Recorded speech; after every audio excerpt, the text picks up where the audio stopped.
Welcome back. अभी हम बात कर रहे थे बिहार के उद्योग मंत्री शाहनवाज हुसैन से। ये देखना होगा कि बिहार में जो लघु सूक्ष्म और मध्यम किस्म के जो उद्योग हैं उनकी क्या संभावनाएं हैं, उनकी क्या पॉसिबिलिटी है, और जो स्टार्टअप्स नए नए बन रहे हैं बिहार में उनकी क्या पॉसिबिलिटी है। तो हमारे साथ बातचीत करने के लिए अरुण अग्रवाल जी हैं, बीआईए के अध्यक्ष हैं।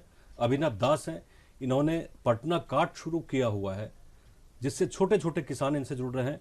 और प्रख्यात हैं, प्रख्यात ने भी एक कोवर्किंग के लिए जो शेयर्ड स्पेस होता है, ये एक नया ट्रेंड चलाया है पटना में।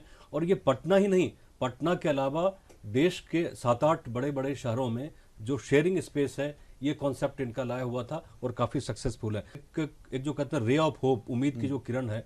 कुछ युवा हैं, ये हमारे सामने अभिनव हैं और प्रख्यात हैं। ये तो दो युवा हैं, लेकिन हमारी जो जानकारी है उसके हिसाब से 100 से ज़्यादा स्टार्टअप्स बिहार में काम कर रहे हैं, भी अच्छी तरह से काम कर रहे हैं। अभिनव, जब आपने पटना कार्ट शुरू किया था तो किस उम्मीद के साथ काम किया था, और जब किया आपने शुरू उसके बाद से पूरे देश में कोरोना आ गया, लेकिन ये पटना कार्ट किस तरह से काम करता रहा पिछले 1.5 साल से? पटना कार्ट जब शुरुआत हुआ उससे पहले मैं सॉफ्टवेयर का काम करता रहा हूँ पिछले 1 दशक से। तो मुझे लगा तकनीक के सहारे कुछ नई बदलाव लाई जा सकती है किसानों के, या फिर आप मुनाफे की बात कर रहे थे या फिर मार्केट लिंकेजेस की बात कर रहे थे। जो एंटरप्रेन्योर्स हैं जो बिहार में काम कर रहे हैं या फिर किसान हैं जो मार्जिनलाइज जो फार्मर्स हैं, तो उनको भी एक बाजार मिलना चाहिए। और वो बाजार अगर हम जैसे युवा नहीं उपलब्ध कराएंगे तो कौन कराएंगे। तो ये पटना कार्ट का जो ऑब्जेक्टिव था इसी के तहत था। तो किसानों को मतलब कहाँ तक आप लोग हेल्प कर पा रहे हैं इसमें, किस तरह की मदद मिल पा रही है? किसानों को एक तो हैंड होल्डिंग बेसिकली, क्योंकि जो किसान थे बिहार के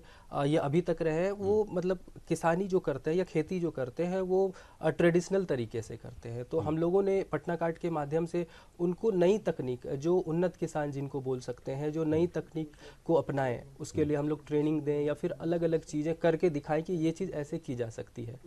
तो वो उनसे ये फ़ायदा मिलता है कि जो मार्केट है, क्योंकि मार्केट हम समझते हैं, क्योंकि मार्केट उस मार्केट को समझ करके किसानों को उस तरह के उत्पाद बनाने के लिए प्रेरित करते हैं। तो हमारा उद्देश्य एक तो इस तरह से है कि किसानों को नए तरीकों के लिए तैयार करें, जो नए चीज़ें आ रही हैं उसके हिसाब से। अभिनव, आप कहते हैं कि लोगों को फितूर पालना चाहिए, ये ज़रूरी है नए बच्चों के लिए भी? जी, फितूर नहीं पालेंगे तो कुछ इनोवेट नहीं कर पाएंगे, फिर पुराने डर्रे पे चलते रहेंगे। तो फितूर तो पालना जरूरी है, स्टार्टअप के लिए नहीं, इन जनरल कोई भी लाइफ में ना फितूर होना चाहिए।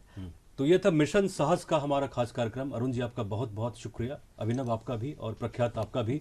आप लोगों ने एक बहुत अच्छी शुरुआत की है, और खासकर बिहार के जो युवा हैं उसको एक नई रोशनी मिलेगी। जो लोग इन्वेस्ट करना चाहते हैं, चाहे छोटी सी सीड मनी उनके पास, जिद होनी चाहिए।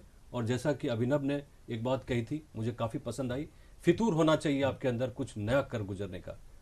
तो ये था मिशन साहस का खास कार्यक्रम। आप लोग हमारे साथ जुड़े, आप सबका बहुत बहुत शुक्रिया। आप देखते रहिए न्यूज़ 18 बिहार झारखंड।